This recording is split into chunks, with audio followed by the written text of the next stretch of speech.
देख रहे हैं न्यूज नेशन। मैं हूं फिनास त्यागी और हम लगातार आपको बता रहे हैं कि किस तरह से देश में कोरोना का नया वेरिएंट जो है वो खतरे का सबब बन सकता है, क्योंकि दक्षिण अफ्रीका में जो नया वेरिएंट आया है जिसे ओमिक्रॉन नाम दिया गया है, WHO द्वारा बताया जा रहा है कि उसमें 50 से ज्यादा म्यूटेशन हुई हैं और जब वायरस में म्यूटेशन होती हैं तो वो और भी ज्यादा घातक और शक्तिशाली बन जाता है। तो कितना घातक है ये नया म्यूटेटेड कोरोना का वायरस और हिंदुस्तान की सरकार क्या कर रही है इससे बचने के लिए तैयारियां, देखिए हमारी पहली रिपोर्ट में।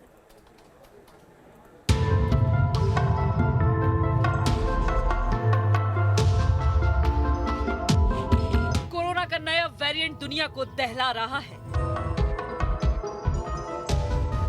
साउथ अफ्रीका में मिले कोरोना के नए वेरिएंट ओमिक्रॉन का खौफ ऐसा है कि दुनिया भर में प्रतिबंध लगने शुरू हो गए हैं। हिंदुस्तान में भी नए वेरिएंट को लेकर सतर्कता बढ़ती जा रही है। इस वेरिएंट पर चर्चा के लिए पीएम ने अफसरों की एक इमरजेंसी मीटिंग बुलाई। पीएम मोदी ने बैठक में कुछ अहम हिदायतें दी हैं। पीएम ने कहा है कि अंतर्राष्ट्रीय यात्राओं में छूट देने की योजना की समीक्षा की जाए। नए वेरिएंट के लिए हमें अभी से तैयार होने की जरूरत है। जिन इलाकों में ज्यादा केस आ रहे हैं वहां पर निगरानी और कंटेनमेंट जैसी सख्ती हो। लोग सतर्क रहें, मास्क और सोशल डिस्टेंसिंग का सही से पालन हो। केंद्रीय अधिकारी राज्य सरकारों के साथ मिलकर काम करें।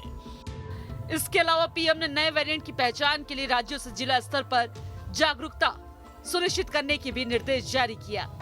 मोदी की अध्यक्षता में ये बैठक उस वक्त हुई जब अफ्रीका में मिले कोरोना के नए वेरिएंट को लेकर दुनिया भर के देश डरे हुए हैं। वैज्ञानिकों ने इसे B11529 नाम दिया है। इसे वेरिएंट ऑफ सीरियस कंसर्न बताया गया है। दक्षिण अफ्रीका, बोत्सवाना, हांगकांग और इजराइल में ये वायरस पाया गया है। 50% के आसपास हम कहेंगे कि वायरस वही है तो भी कुछ प्रोटेक्शन मिलना चाहिए। थियोरेटिकल मैं बात कर रहा हूँ कि अगर ये कम्प्लीटली चेंज है तो बूस्टर डोज का शायद इस स्ट्रेन पे कोई फायदा नहीं होना चाहिए। हाँ, इस स्ट्रेन के अगेंस्ट अगर हम वैक्सीन बना के देते हैं, जो कि बनाना बहुत ईजी काम है, तो शायद बेनिफिट मिलेगा। नए वेरिएंट के खिलाफ पूरी दुनिया में कदम उठाए जा रहे हैं। कई देशों ने अफ्रीकी देशों से आने वाले फ्लाइट्स पर रोक लगा दी है। Team news nation. और अब बात किसानों के आंदोलन की, जहां किसानों के तेवर थोड़े नरम पड़ते हुए दिख रहे हैं। किसान मोर्चा की बैठक हुई जिसमें किसान संयुक्त मोर्चा ने ऐलान किया है कि जो ट्रैक्टर मार्च होने वाला था संसद को 29 तारीख को, उसे उन्होंने स्थगित कर दिया है। वो इंतजार कर रहे हैं प्रधानमंत्री को लिखी गई चिट्ठी के जवाब का और अब अगली रणनीति 4 दिसंबर को बनेगी।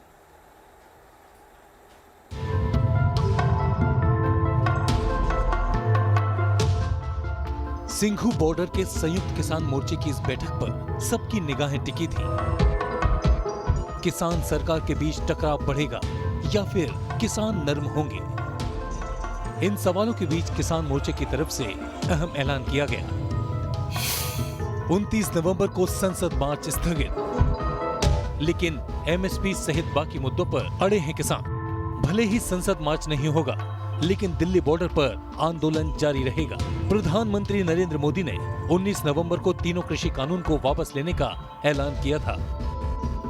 बुधवार को केंद्रीय कैबिनेट ने इस प्रस्ताव पर मुहर लगाई थी, लेकिन किसान अपनी 6 सूत्रीय मांगों को लेकर अड़े हैं। सरकार की तरफ से बार बार किसान संगठनों से आंदोलन खत्म करने की अपील की जा रही है। तीनों कृषि कानून रिपील करने की घोषणा के पश्चात मैं किसान संगठन और किसानों को यह निवेदन करना चाहता हूं कि वो अपना आंदोलन समाप्त करें।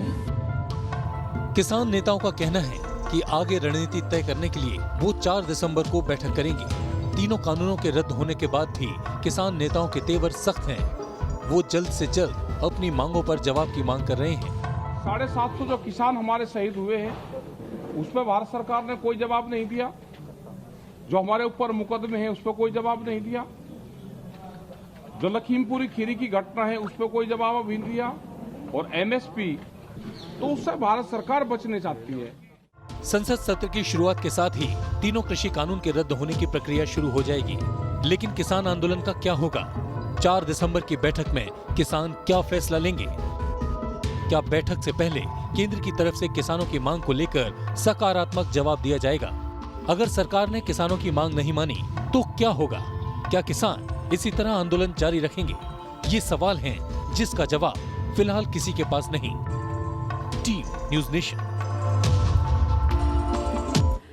और केजरीवाल आज पहुंचे टीचर्स के बीच में, उन टीचर्स के बीच में जो पंजाब सरकार के खिलाफ प्रदर्शन कर रहे थे खुद को नियमित करने की मांग को लेकर।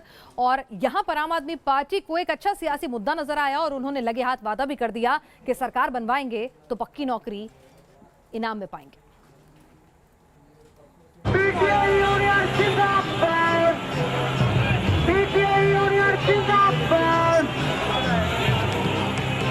अगले साल होने वाले पंजाब विधानसभा चुनाव से पहले टीचरों को परमानेंट करने का मुद्दा गर्म होता जा रहा है।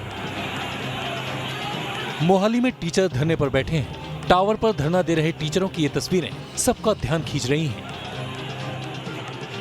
आप देख सकते हैं कि टावर जो है वो इसके ऊपर चढ़ गए हैं। ऊपर आप देखेंगे कि वहाँ पर जो गुरुमुखी में लिखा हुआ है, यहाँ पर 2 अध्यापक जो हैं वो कहीं ना कहीं सरकार से जिस तरह से रेगुलर करने की मांग को लेकर जो है वो अपनी मांग को लेकर जो है ऊपर टावर के ऊपर बैठ गए हैं और करीब 1 घंटे से वहाँ पर हैं। और जिस तरह से जो लगातार पंजाब में विरोध प्रदर्शन जो है वो सरकार का हो रहा है, क्योंकि जितने भी कच्चे मुलाजिम हैं वो सरकार से कहीं ना कहीं पक्के करने को लेकर जो है वो संघर्ष कर रहे हैं। और इसी को लेकर हर जगह, चाहे वो पंजाब के मुख्यमंत्री हों या फिर दूसरे मंत्री हों, उनका लगातार विरोध प्रदर्शन जो है पूरे पंजाब भर में किया जा रहा है।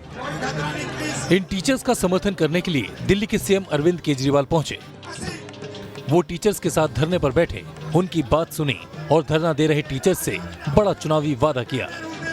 आप लोग नीचे आ जाओ और मैं आपको वादा करता हूँ कि हमारी सरकार बनने के बाद जैसे दिल्ली में हमने सारे टीचरों के मसले हल करे। दिल्ली का सुना है ना, दिल्ली में शिक्षा बहुत अच्छी हो गई। हाँ जी सर। तो वहाँ पे बहुत अच्छे हो गए। वहाँ हम टीचरों को विदेशों में भेजते हैं ट्रेनिंग करने के लिए।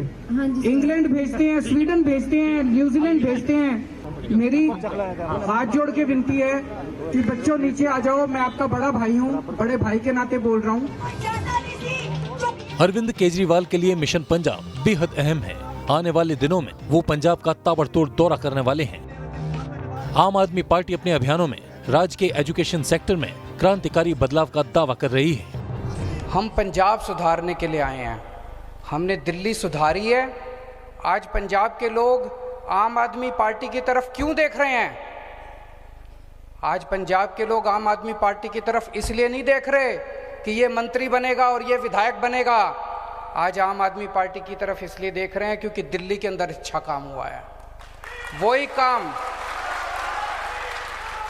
काम अपने को पंजाब के अंदर करना है। केजरीवाल कॉन्ट्रैक्चुअल टीचर्स को परमानेंट करने के साथ टीचर्स को कैशलेस मेडिकल सुविधा देने का भी वादा कर रहे हैं। पिछले विधानसभा चुनाव में सीटों के लिहाज से आम आदमी पार्टी दूसरी सबसे बड़ी पार्टी बनकर उभरी थी। इस बार केजरीवाल पार्टी के प्रदर्शन को बेहतर करने के लिए जी जान से जुट गए हैं। जो टीचर हैं वो कुछ टंकी पर चढ़ गए थे, तो मैं आपको दिखाना चाहूँगा कि अभी तक जो है वो टीचर जो हैं वो कच्चे अध्यापक जो हैं वो टंकी पर हैं। इनसे भी अरविंद केजरीवाल ने जो बात की और कहीं ना कहीं उन्होंने आश्वासन दिया है कि जो कच्चे एम्प्लॉइज उनको रेगुलर किया जाएगा, उनकी मांगों को सरकार माने। तो अब देखना होगा कि राजनीति आने वाले दिनों में पंजाब में किस तरह से बैठती है। वीडियो जर्नलिस्ट शम्र के साथ विशाल ठाकुर, न्यूज़ नेशन पंजाब। दिल्ली में दिल्ली सरकार शिक्षा को अपनी सबसे बड़ी उपलब्धि के तौर पर गिनाती है और इसीलिए केजरीवाल भी शिक्षकों के बीच पहुंचे, दिल्ली की शिक्षा व्यवस्था का हवाला दिया, शिक्षकों के लिए बेहतरीन काम कर रहे हैं ये बताया। लेकिन इस बीच दिल्ली के उप मुख्यमंत्री और शिक्षा मंत्री मनीष सिसोदिया और पंजाब के शिक्षा मंत्री कैसे एक दूसरे के कामों को लेकर उलझते हुए नजर आए, देखिए।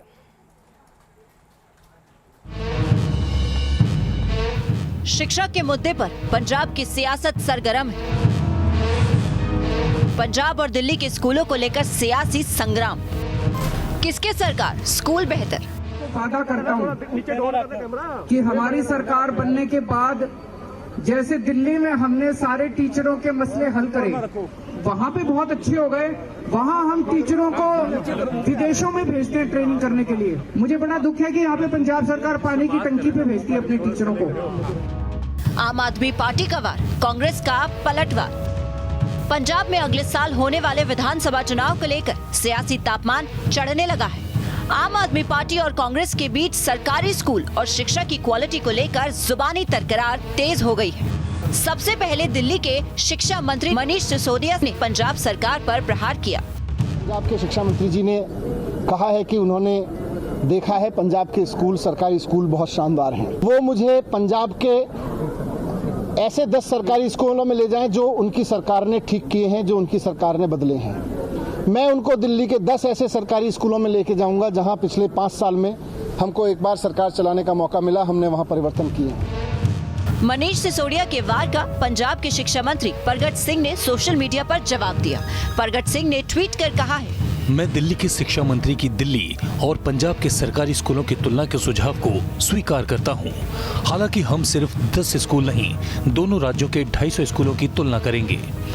परगट सिंह के ट्वीट का जवाब मनीष सिसोदिया ने तुरंत दिया। सिसोदिया ने ट्वीट करते हुए कहा, पंजाब के शिक्षा मंत्री ने मेरी चुनौती को स्वीकार करते हुए दिल्ली और पंजाब के 250 स्कूलों में हुए शिक्षा सुधार पर बहस की स्वीकृति दी है।